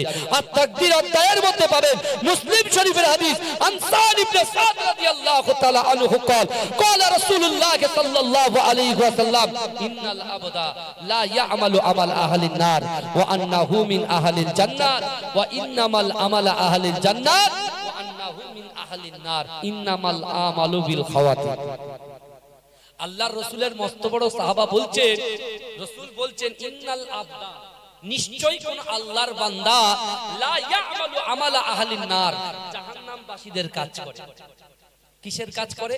জাহান্নামীদের কাজ করে। এখন জাহান্নামী যাবে, জাহান্নামে যাবে, কি কাজ করলে লোক জাহান্নামে যাবে, এটা আমাদের নলেজে আছে, জ্ঞানে আছে। কিন্তু আল্লাহর রাসূল বলছেন, নিশ্চয়ই কোন আল্লাহর বান্দা জাহান্নামবাসীদের কাজ করে, জাহান্নামে যেতে এক পা বাকি। এক পা বাকি। কিন্তু আল্লাহ পাকের দয়া, মায়া, মমতা কতটা সেই বান্দার উপরে। আমার আল্লাহ পাক সেই বান্দার দ্বারাই, সেই যুবকের দ্বারাই, সেই যুবতীর দ্বারাই, সেই নারীর দ্বারাই, সেই পুরুষের দ্বারাই এমন একটা কাজ করিয়ে নেয়, আল্লাহ তার ঠিকানাটা দয়ার জান্নাত দিয়ে দেয়। জোরে বলবেন না? আবার রাসূল বললেন, ইন্নাল আবদা লা ইয়ামালু আমালা আহলিন নার ওয়া আন্নাহু মিন আহলিল জান্নাত ওয়া ইন্নামাল আমালা আহলিল জান্নাত ওয়া আন্নাহু মিন আহলিন নার ইন্নামাল আমালু বিল খাওয়াতিম। ঠান্ডা হয়ে গেছে, বলতে হয় যে এসে গেছে। আমার ভাইরা ভালো করে বোঝার চেষ্টা করেন, রাসূলুল্লাহ বলছেন, নিশ্চয়ই কোন আল্লাহর বান্দা জান্নাতবাসীদের কাজ করে। বাবাজি ভালো করে শুনেন, জান্নাতবাসীদের কাজ করে। আল্লাহ ওইদিকে বলছেন, অহুম লা ইফতানুন, আমি আল্লাহ পরীক্ষা করব। আর এ বান্দা জান্নাতবাসীদের কাজ করে, জান্নাতে যেতে এক পা বাকি। ক পা বাকি? এক পা বাকি। ওই ব্যক্তির দ্বারাই, ওই যুবকের দ্বারাই, ওই যুবতীর দ্বারাই, ওই নারীর দ্বারাই, ওই পুরুষের দ্বারাই আল্লাহ এমন একটা কাজ করিয়ে নেয় তার ঠিকানাটা জাহান্নাম হয়ে যায়। আল্লাহ রাসূলের সাহাবা দাঁড়ালেন, দাঁড়িয়ে জি আর রাসূলুল্লাহ, এটা তো বোঝা গেল না। বলে কি? বলে যার জান্নাতে যাওয়ার কথা সে যাচ্ছে জাহান্নামে, আর যার জাহান্নামে যাওয়ার কথা সে যাচ্ছে জান্নাতে। আল্লাহ রাসূল তারপরে বললেন, ইয়া আমার সাহাবারা, ইন্নামাল আমালু বিল খাওয়াতিন। আল্লাহ রাসূল বলে দিলেন যে প্রত্যেকটা জিনিস নিয়তের উপরে নির্ভরশীল। জোরে বলুন না সুবহানাল্লাহ। আজকে এত টাকা খরচা করে জলসা দিয়েছেন, আপনি এসে বসেছেন, কিন্তু আপনার নিয়তের কোনো খবর নেই। নিয়তের কোনো খবর নেই। আপনি যদি এরকম নিয়ত নিয়ে আসেন যে আজকে ফজর থেকে মৃত্যুর আগ পর্যন্ত আর নামাজ কাজা হবে না, আজকের পর থেকে মৃত্যুর আগ পর্যন্ত আমরা যারা কোরআন জানি না, আমরা গ্রামের কোন মক্তবের কোন ইমাম, কোন হাফেজ সাহেবকে ডেকে কোরআনটা শিখবো, কোরআন পড়বো, কোরআন জানবো। আজ থেকে সংকল্পবদ্ধ হলাম, পিতা মাতাকে আর কষ্ট দেবো না, স্ত্রীকে কষ্ট দেব না, সন্তানের হক নষ্ট করব না। বিশ্বাস করুন এ যুবক, শোনো, তুমি যদি সত্যিকারের দিল দিয়ে, অন্তর দিয়ে, মন দিয়ে যদি তুমি তওবা করতে পারো, তুবু ইলাল্লাহি তাওবাতান নাসুহা। আল্লাহ বলছে, বান্দা উদউনি ওয়াস্তাজিব লাকুম, বান্দা তোমরা আমার কাছে চাও। আল্লাহর কাছে আমরা চাইছি, আল্লাহ রাতের অন্ধকারে জেনা হয়ে গিয়েছে, আল্লাহ প্রকাশ্যে লটারি কাটা হয়ে গিয়েছে, হারাম খাওয়া হয়ে গেছে, আল্লাহ পিতা মাতাকে কষ্ট দেওয়া হয়ে গেছে, মা আমার কবরে চলে গেছে, বাপ আমার কবরে চলে গেছে, মনে এখন কষ্ট হচ্ছে। আল্লাহ আপনার কোরআন তো বলেছে, ফালা তাকুল্লাহুমা উফি ওয়ালা তানহারহুমা ওয়া কুল্লাহুমা কাওলান কারীমা। আল্লাহর কোরআন বলছে, বান্দা তোমাদের আচার আচরণে, তোমাদের ব্যবহারে তোমার পিতা মাতা যেন উফ শব্দ না করে। তুমি এতদিন কোরআন জানতে না, এখন কোরআন শুনে তুমি যখন মানেটা করছো যে হায় হায় কি সর্বনাশটা হয়ে গেল, পিতা মাতা হচ্ছে সন্তানের উৎস, আর সেই মাকে কত কষ্ট দিলাম, সে মা তো কবরে চলে গেছে। আল্লাহর কাছে তুমি ক্ষমা চাও, আল্লাহ তোমার মনের ক্ষমা, মনের আশা আকাঙ্ক্ষাকে পূর্ণ করে দেবে। জোরে বলে। আল্লাহর রাসূলের সেই সাহাবা তালহা তার বাড়িতে ঘরে তালাবন্দি করে দিয়েছে তার ইহুদি পিতামাতা। এদিকে ফজরের আজান হচ্ছে, তালহার মন ছটফট করছে। তালহা কি করেছে, নামাজ পড়বে বলে সে এমন করে দরজার কাছে গিয়ে শুধু চোখটা বুজিয়ে হাত দিয়েছে, অটোমেটিক দরজা খুলে গেছে। জোরে বলো, জোরে বলবেন না। আমার ভাইজানেরা, এ নবী পাকের উম্মত উম্মতিরা, এ নবী দিওয়ানারা, বিশ্ব নবী রাসূলুল্লাহ সাল্লাল্লাহু আলাইহি ওয়াসাল্লাম মসজিদে নববী শরীফে সাহাবাদেরকে নিয়ে বসে আছেন। এ যুবকেরা, আল্লাহ রাসূলের প্রাণ প্রিয় 16 বছরের সাহাবা হযরত তালহা রাদিয়াল্লাহু তাআলা আনহু অজান নয়নে ঝরঝর ঝরঝর ঝরঝর করে কাঁদে। আল্লাহ রাসূল জিজ্ঞাসা করে, ও বাবা তালহা, তুমি এমন করে ঝরঝর করে কেন কাঁদো? ইয়া রাসূলুল্লাহ, ইয়া হাবিবাল্লাহ, হুজুর নারা, কাল রাতের বেলা ইশার নামাজ পড়ে আপনার খিদমত করে, আপনার খিদমত থেকে যখন বাড়িতে গেছি, আমার পিতা মাতা আপনার নামে কুরুচিকর মন্তব্য করেছে, আপনার নামে গাল ফেলেছে। ইয়া রাসূলুল্লাহ, হাবিবাল্লাহ, আমি তাদেরকে কিছু বললাম না, কিন্তু আমার পিতা আমার মাতা আপনার সামনে নামাজ পড়তে দেবে না বলে ঘরের মধ্যে দরজা বন্ধ করে দিয়েছে। ইয়া রাসূলুল্লাহ, হাবিবাল্লাহ, যখন বেলাল হুজুর আজান দেয়, আমার মনটা নামাজের জন্য ছটফট ছটফট করে, কিন্তু আমি যখন চিন্তা করলাম ঘরের দরজা বন্ধ, তালা বন্ধ করা আছে, না না না, আমি যখন নামাজের দিকে বার হয়ে গেলাম, ঘরের দরজার কাছে এসে ঘরের দরজায় হাত দেওয়ার সাথে সাথে আমার আল্লাহ পাক ওই দরজাটা পুরো খুলে দিলেন। ইয়া রাসূলুল্লাহ, হাবিবাল্লাহ, এই জন্য আমি আপনার কাছে চলে এসেছি। এ যুবকেরা, আল্লাহ রাসূল কি বলেছিল?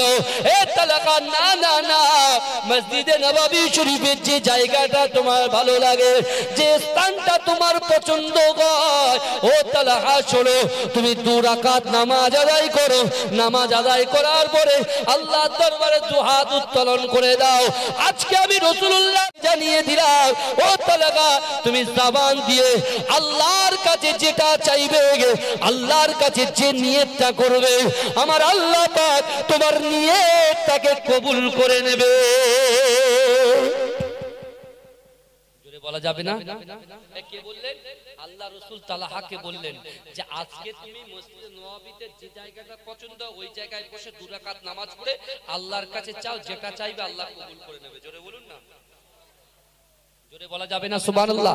কিন্তু যুবকেরা, তালহা দোয়া করলেন। দোয়া করার পরে রাসূলুল্লাহ তালহাকে জড়িয়ে ধরলেন। জড়িয়ে ধরে এ গালে একটা বুসা দিলেন আর এ গালে একটা বুসা দিলেন। রাসূলুল্লাহ তালহাকে ছেড়ে দিলেন। তালহা বাড়িতে চলে গেলেন। বাড়িতে গিয়ে রাসূলুল্লাহ নেক্সট পরের দিন রাসূল যখন ফজরে সালাম ফেরালো, পিছনে গিয়ে দেখছে তালহা নেই। রাসূল কিছু বললেন না। জোহরের রক্তে রাসূল সালাম ফেরালেন, দেখলেন তালহা নেই। রাসূল কিছু বললেন না। তারপরে আসরের রক্তে রাসূল ঘুরলেন, দেখছেন তালহা নেই। রাসূল কিছু বললেন না। একেবারে এশার রক্তে আল্লাহ রাসূল জিজ্ঞাসা করছে, বাবা আবু বকর, ওমর, উসমান, আলী, সে আমার যুবক সাহাবা, 16 বছরের সাহাবা, সে কেন মসজিদে আসছে না? সে তো এত তার অত্যাচারের ভিতর দিয়েও সে তো নামাজ তো কাজা করে না। জোরে বলবেন না? এই জোরে হবে না সুবহানাল্লাহ? তো এখন বেলাল হুজুর খবর নিয়ে এসেছে, ইয়া রাসূলুল্লাহ আপনার সে তালহা জিন্দেগিতে মসজিদে নববীতে আসতে পারবে না। জিন্দেগিতে মসজিদে নববীতে আসতে পারবে না। কেন? বলে সে অসুস্থ হয়ে গেছে। এই শুনেন ভালো করে, বলে সে অসুস্থ হয়ে গেছে। রাসূল তাই এই চলো। আল্লাহর রাসূল মদিনা থেকে 3.5 কিলোমিটার হেঁটে হেঁটে ওই তালহার বাড়ির দিকে রওনা হয়ে গেলেন। জোরে বলুন। তালহার বাড়িটা ছিল একেবারে ঝুপড়ি টাইপের, ঠিক আছে, কিন্তু মা বাপ ইহুদি। রাসূল যত আগিয়ে আসছে ওদের অন্ধকার ঘরটা আল্লাহ আলোকিত করছে। জোরে বলুন। রাসূল যখন প্রবেশ করেছে, তালহার পিতামাতা রাসূলুল্লাহর দিকে তাকিয়ে আছে, চোখ আর সরায় না, ছেলের কথাও ভুলে গেছে। জোরে বলুন না সুবহানাল্লাহ। আল্লাহর রাসূল বলছে, কি হয়েছে? বলছে, ইয়া রাসূলুল্লাহ শোনেন না, আমার ছেলে আপনাকে, আমার 2 বাপ মায়ের থেকে ও আপনাকে বেশি ভালোবাসে, ও জীবনের থেকে আপনাকে বেশি ভালোবাসে। ইয়া রাসূলুল্লাহ ও বেহুশ হয়ে যাচ্ছে, হঠাৎ করে যখন হুঁশ আসছে শুধু নবী নবী করছে। জোরে বলুন। আল্লাহ রাসূল গেলেন, তালহার বুকে হাত দিলেন। এই শুনেন, তালহার বুকে হাত দিয়ে রাসূল বলছে, এ তালহা আর বাঁচবে না, আজকে কিছুক্ষণ পরে রাতের বেলা ও ইন্তেকাল হয়ে যাবে। কে বললেন? বিশ্ব নবী রাসূলুল্লাহ বলে দিলেন যে তালহা ইন্তেকাল হয়ে যাবে। শুনেন, আর তালহা যখন ইন্তেকাল করবে ওর জানাজার নামাজের ইমাম আমি স্বয়ং রাসূলুল্লাহ হব। জোরে বলেন, জোরে বলবেন না সুবহানাল্লাহ। তারপরে বলছেন কাফন দাফন কবরে মাতমান আমি রাসূলুল্লাহ করব। জোরে বলুন। কিন্তু যুবকেরা ভালো করে বোঝার চেষ্টা করেন, আল্লাহ বলেন ওয়াসারিউ ইলা মাগফিরাতিন মির রাব্বিকুম, তোমরা অতি দ্রুত অগ্রসর হও আমি আল্লাহ আমার ক্ষমার দিকে। তালহা অগ্রসর হয়েছে মসজিদে নববীতে রাসূলুল্লাহর দিকে। জোরে বলুন, জোরে বলবেন না? আমরা যদি মসজিদটাকে একটু মহব্বত করি, কোরআনটা একদম কাঠ থেকে পেড়ে এনে ভালো করে খুলে সুন্দর করে যে নাও পড়তে পারেন, একটা আলিফ, একটা বা, একটা তা, একটা সা পড়লে 10টা করে নেকি নিয়ে বাড়ি যাবেন। জোরে বলেন। বুঝতে পারছেন না ভাই? ভাই বিশ্বাস করুন, কোরআন ছাড়া বাঁচা যাবে না। কোরআন ছাড়া আপনি বাঁচতে পারবেন না। কোরআন ছাড়া আপনার নামটাকে আপনি কন্ট্রোল করতে পারবেন না। আপনি যেটা দেখবেন সেটা নিতে ইচ্ছা হবে। এটা ভালো না, এটা ভালো, এটা ভালো না, এটা ভালো। আপনি গাড়ি করে আপনার আপনার নাফসকে যদি কন্ট্রোল না করতে পারেন, পরের স্ত্রীর দিকে চোখ যাবে, গিয়ে বলছেন আমারটা থেকে যদি ওটা আমার হতো খুব ভালো হতো। বুঝতে পারছেন না? এটা পাশের লোক কেউ বুঝতে পারছে না, দেখতে পাচ্ছে না। দেখছেন কে? কথা বলে আল্লাহ বলছেন অলিমান খাফা মাকামা রাব্বিহি জান্নাতান। আমার আল্লাহ কোরআনে বলছেন ওয়ালিমান খাফা মাকামা রাব্বিহি জান্নাতান।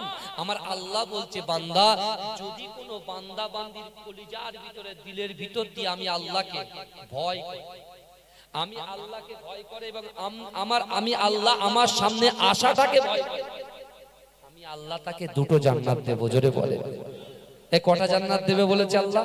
2টো জান্নাত দেবে বলেছে। তাহলে আল্লাহর ওয়াদা তো সত্য। আল্লাহর ওয়াদা, আমার রাসূলুল্লাহর ওয়াদা হচ্ছে সত্য। আমার ভাইরা, তালহা কে রাসূলুল্লাহ যখন এই কথা বলে এসেছে, তালহার বুকে হাত দিয়ে রাসূল যখন প্রবেশ করেছে, তালহা জেগে উঠেছে। জোরে বলুন। তালহা যেই জেগে উঠেছে, পিতামাতা এসেছে, বলছে বাবা, যে রাসূলুল্লাহর বিরুদ্ধাচরণ এতদিন করেছি, যার জন্য তোমাকে অত্যাচার করেছি, তাকে দেখে তো আমরা ফিদা হয়ে গেছি, আমরাও কলেমা পড়তে চাই। জোরে বলুন। জোরে বলা যাবে না? তখন বলছে ছেলে শোনো, তোমার রাসূলুল্লাহ বলে গেছে তুমি আর বাঁচবে না, কিছুক্ষণ পরে তোমার মৃত্যু হবে। কিছুক্ষণ পর তোমার মৃত্যু হবে, কিন্তু তোমার যখন মৃত্যু হয়ে যাবে তোমার রাসূল নিজে জানাজার নামাজ পড়াবে বলেছে, কাফন পরাবে বলেছে, গোসল করাবে বলেছে। তালহা বলছে না, এটা কখনো হতে পারে না, আমার মৃত্যু হবে রাসূল যেন না জানে। কেন? বলে না, রাসূল মক্কা থেকে মদিনায় এসেছে, নিজের জন্ম ভিটা ছেড়ে মদিনাতে এসেছে। আর রাসূল মদিনাতে যখন এসেছে, মদিনাতে রাসূলুল্লাহর অনেক শত্রু আছে। রাসূল আমার রাতের অন্ধকারে আমার জানাজার জন্য আসবে, আমার রাসূল 3.5 কিলোমিটার হেঁটে হেঁটে আসবে, আমার রাসূলুল্লাহর পায়ে পাথরের আঘাত লাগবে, কাঁটা ফুটে যাবে, আর কাফেরগুলো আমার রাসূলুল্লাহকে মারার চক্রান্ত করবে। এটা আল্লাহ পাক রব্বুল আলামিন কখনো সহ্য করবে না। আল্লাহ যদি আমাকে প্রশ্ন করে, এ তালহা তোমার জন্য আমার রাসূল কষ্ট পেল? না না না, আমি রাসূলুল্লাহর কষ্ট চাই না। কেন? আমি তালহা আমার জীবনের থেকে আমার রাসূলকে মহব্বত করি। জোরে বলে, জোরে বলবেন না? রাসূল চলে গেলেন কোথায়? মসজিদে নববীতে। তালহা ইন্তেকাল হয়ে গেল, তালহার জানাজা হয়ে গেল, সব হয়ে গেল। আল্লাহ রাসূল তারপরের দিনকে সাহাবাদেরকে জিজ্ঞাসা করে, তালহার খবর কি? বলে, ইয়া রাসূলুল্লাহ, তালহার জানাজা হয়ে গেছে। বলে, কেন? বলছে, তালহা এই কথাগুলো বলেছে, আপনি 3.5 কিলোমিটার হেঁটে হেঁটে যাবেন। কারণ আল্লাহর রাসূল মুসনাদে আহমদ 113 পৃষ্ঠা হাদিসের মধ্যে পরিষ্কারভাবে কত সুন্দরভাবে বললেন, হুরিমাতুল জান্নাতু আলা আমবিয়াই হাত্তা আদখুলাহা, হুরিমাতুল জান্নাতু আলা আম্বিয়াই হাত্তা আদখুলাহা। দুনিয়ার জমিনে যত পয়গম্বর এসেছে, ওই সকল পয়গম্বর, দুনিয়ার জমিনে যত পয়গম্বর এসেছে, ওই সকল পয়গম্বরদের জান্নাতে যাওয়া ততক্ষণ পর্যন্ত হারাম, যতক্ষণ পর্যন্ত আমি রাসূলুল্লাহ আগে দয়ার জান্নাতে না যাব। জোরে বলে, এই জোরে বলা যাবে না? আবার রাসূল বলছে, আমি আগে জান্নাতে যাব। সাহাবারা বলছে, ইয়া রাসূলুল্লাহ, আপনি আগে জান্নাতে যাবেন তো আমাদের অবস্থা কি হবে? রাসূল মুচকে হেসে বললেন, হুরিমাতুল জান্নাতু আলা উমামি হাত্তা তাদখুলাহা। দুনিয়ার জমিনে যত পয়গম্বর এসেছেন, ওই সকল পয়গম্বরের যত উম্মত এসেছেন, আদম থেকে নিয়ে ঈসা আলাইহিস সালাতু ওয়াস সালাম পর্যন্ত যত উম্মত এসেছেন, ওই সকল উম্মতিদের জান্নাতে যাওয়া ততক্ষণ পর্যন্ত হারাম, যতক্ষণ পর্যন্ত আমি রাসূলুল্লাহ আমার উম্মত আগে দয়ার জান্নাতে না যাবে। জোরে বলুন না। ভাইজান, আসুন নিজেদেরকে পরিবর্তন হবার চেষ্টা করুন। যে তালহার কথা শুনলেন, আল্লাহর রাসূল বলছে এটা হতে পারে না, চলো তালহার কবরে চলো। রাসূলুল্লাহ সাহাবাদেরকে নিয়ে তালহার কবরের সামনে পর্যন্ত গেলেন। ভাইজান, আপনার মা, আপনার বাপ ইন্তেকাল করেছেন। আল্লাহর কোরআন বলছে, ফালা তাকুল্লাহুমা উফি ওয়ালা তানহারুহুমা ওয়া কুল্লাহুমা কওলান কারীমা। আল্লাহ বলছে, তোমাদের আচার আচরণে, তোমাদের ব্যবহারে তোমাদের পিতামাতা যেন উফ শব্দ না করে। দুনিয়ার জমিনে শয়তানের প্ররোচনায় পড়ে মা বাপের কষ্ট দিয়েছি, মা বাপ কবরে চলে গেছে। তা আমি ছেলে হিসেবে পিতামাতার কবরের সামনে কি দোয়া চাইতে পারি কি পারি না? কথা বলে, এই জোরে বলে, পারি। সবাই চুপ করে আছেন কেন? আপনার মা, আপনার বাপের কবরের সামনে আপনি দোয়া করবেন না? কেন করবেন না? যখন মানুষ মৃত্যুবরণ করে, ইনকাতা, মানুষের আমলের কর্মধারাটা বন্ধ হয়ে যায়। ইল্লা মিন সালাসাতিন, যুবক, 3টে আমল এমন আছে দুনিয়াতে, জান আছে, 3টে আমল করে কবরে যান। যদি এই 3টে আমল করে কবরে যেতে পারেন, কবরে শুয়ে শুয়ে আপনি সওয়াব পাবেন। জোরে বলেন। 3টের মধ্যে হলো একটা সাদকায়ে জারিয়া, আর আও ইলমিন, এমন ইলম যার দ্বারাই মানুষ উপকৃত হয়, আর আও ওয়ালাদিন সালিহিন ইয়াদউ লাহু, এমন সৎ সন্তান, পিতা মাতা তার সন্তানকে যোগ্য হিসাবে, শিক্ষিত হিসাবে, ইসলামিক সারা শরিয়াতের জ্ঞান দিয়ে যেন যেতে পারে। সেই সন্তান নামাজ পড়বে 5 ওয়াক্ত, কোরআন তেলাওয়াত করবে, মা বাপের কবরের সামনে গিয়ে দোয়া চাইবে, আল্লাহ কবুল করে নেবে। জোরে বলে, এই জোরে বলে। তাহলে যেখানে রাসূলুল্লাহ কবরের সামনে গেলেন, কার কবরের সামনে গেলেন? তালহার কবরের সামনে গেলেন। আর সাথে কে গেলেন? হযরত ওমরে ফারুক রাদিয়াল্লাহু তাআলা। যে ওমরে ফারুক রাদিয়াল্লাহু তাআলা আনহু আল্লাহ রাসূলের দিকে তাকিয়ে আছেন, রাসূল কাঁদতে কাঁদতে গেছেন, আর ওই তালহার কবরের সামনে গিয়ে রাসূল হাসছেন। জোরে বলুন। যেই হাসছে, একেবারে ওমর ছিলেন খুব কঠোর, বুঝলেন না? আল্লাহ রাসূল কইছে ইয়া রাসূলুল্লাহ দাঁড়ান, দোয়া তো আপনি করছেন কিন্তু আপনি কাঁদছেন হাসলেন কেন? বলছে ও তালহা, আমি মসজিদে নববীতে আমার তালহাকে বলেছিলাম, তালহা আজকের দিনে তুমি যে দোয়াটা চাইবে আল্লাহ কবুল করবে। যেটা বলবেন, আমি প্রথমে বলেছি রাসূল যে কথা বলে আসমানে কবুল করে, আর রাসূলের উম্মত এমন তার কলিজার ভিতরে আল্লাহর ভয় রাসূলুল্লাহর মহব্বত ভালোবাসা যদি থাকে তাহলে কি হবে? তার দোয়াটা আল্লাহ কবুল করবে। রাসূল ওমরকে বলছে, ওমর আমি এই জন্য হাসছি, আমি তালহাকে বলেছিলাম মসজিদে নববীতে যে জায়গা তোমার ইচ্ছা সেই জায়গায় বসে তুমি আল্লাহর কাছে যেটা চাইবে সেটা পাবে। আজকে নামাজের পার্টিতে আমরা চাই আল্লাহ আমাদের ব্যবসা বরকত দিন, আল্লাহ সন্তান হয় না সন্তান দিন, আল্লাহ আমাকে একটা সুন্দর পাত্র পাত্রীর ব্যবস্থা করে দিন, আল্লাহ একটা ঘর করেছি আর একটা ঘর করার ব্যবস্থা করে দিন, আল্লাহ এক কাঠা কিনেছি আল্লাহ আরো 10 কাঠা করার তৌফিক দিন। এই দোয়া চলে। কিন্তু ওই তালহা আল্লাহর কাছে দোয়া চেয়েছে, আল্লাহ আমি তালহার মনের খয়েশ, আল্লাহ আপনি আমার দিকে চেয়ে হাসবেন, আমার মৃত্যুর পরে আপনি আমার চেয়ে হাসবেন, আমি আপনার দিকে চেয়ে চেয়ে হাসবো। জোরে বলেন। রাসূলুল্লাহ বলছে, এ ওমর শোনো, আমি দেখতে পাচ্ছি আল্লাহ পাক আমার ওই তালহার মনের খয়েশটাকে কবুল করে নিয়ে আল্লাহ তালহার দিকে কবরে চেয়ে চেয়ে হাসছে, তালহা আল্লাহর দিকে চেয়ে চেয়ে হাসছে। জোরে বলুন। জোরে বলা যাবে না? তাহলে ভাই তালহার ভিতরে কি ছিল? রাসূলুল্লাহর মহব্বত, আল্লাহর ভয় ছিল, পিতামাতার মহব্বত ছিল, মা বাপ ইহুদি ছিল, তারপরেও কোনোদিন মা বাপের কি অত্যাচার সে করেনি, সে ইচ্ছা করলে করতে পারত। আমার ভাইরা আসুন না, আজকে জলসাটা আগামী দিনে করতে আপনারা রাজি আছেন না বেজার আছেন? কথা বলে রাজি আছেন তো? সবাই একটা হাত তুলে তাকবীর দেন তো, নারে তাকবীর। হাত তোলেন ভাই, হাত তোলেন, নারে তাকবীর, নারে তাকবীর। হাত নামান, বিশ্বাস করেন আমরা যারা এসেছি আমাদের থেকে যারা চলে গেছেন কবরে, ওই কবরস্থানের কবরের উপরে রূহগুলো দাঁড়িয়ে আছে আর তারা আনন্দ করছে। কেন আনন্দ করছে? তাদের বাড়ির যুবকগুলো আজকে তাস না খেলে, ভিডিও গেম না খেলে, ইউটিউব না দেখে জান্নাতে কোরআনে মাহফিলে এসে বসে কোরআন শুনছে, হাদিস শুনছে, সুবহানাল্লাহ বলছে, ওয়া ইউসাব্বিহুনাকা ওয়া ইউহাম্মিদুনাকা ওয়া ইউকাব্বিরুনাকা, সুবহানাল্লাহ বলেছে, আলহামদুলিল্লাহ বলেছে, আল্লাহু আকবার বলে তাকবীর দিয়েছে। আখিরি দোয়া তারা করবে ইনশাআল্লাহ। আমরা বসেছি, আমরা যখন উঠে চলে যাব আমাদের যে সওয়াব আল্লাহ দেবে দুটো ভাগ করে এক ভাগ তাদের কবরে ছড়িয়ে দেবে। জোরে বলুন, এই জোরে বলুন না সুবহানাল্লাহ। তারা খুশি হয়ে যাবে। ঘুরে চলে গেছে, তাদের বাড়ির রূহগুলো বেজার হয়ে যাবে, মন খারাপ করে। আরো অনেক ব্যাখ্যা আছে, আমি দিতে চাই না, কিন্তু আমার ভাইরা আসুন, এই জলসার ভিতরে এমন কোন যুবক আছেন 20টা ভাই, একটু হাত তুলে বলবেন যে 1000 করে টাকা দেব। 20টা ভাই আগামী বছরের জন্য জলসার জন্য কে আছে? কে আছেন ভাই একটু বলেন। আল্লাহর রাস্তায় রাসূলুল্লাহর ভয়, রাসূলুল্লাহর মহব্বত, আল্লাহর ভয় নিয়ে কলিজায় হাত রেখে একটু বলুন, আল্লাহ আপনার ব্যবসায় বরকত দেবে, আল্লাহ আপনার ব্যবসায় বরকত দেবে, আল্লাহ রুজিতে বরকত দেবে, আল্লাহ ঘরে শান্তি দেবে। কোন যুবক